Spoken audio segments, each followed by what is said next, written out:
Hey guys, what's happening? How to receive Bitcoin on Kraken. So go ahead and open up your Kraken wallet, hit portfolio at the bottom left, and we're going to generate an address for Bitcoin so we can receive it. Hit Bitcoin. Under balance, you're going to find deposit, withdraw, hit deposit.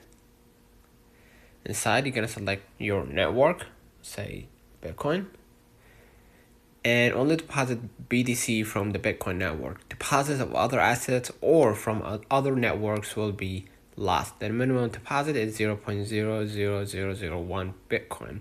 Deposit below the minimum amount can result in funds being withheld or even lost. Processing time is 45 minutes. Send smaller amounts first if you want to be certain an address is correct. Hit I understand. An address will be generated. Copy this address to receive Bitcoin from your other wallets. So let me know in the comments if this video helped you. Don't forget to like and subscribe. See you in the next one.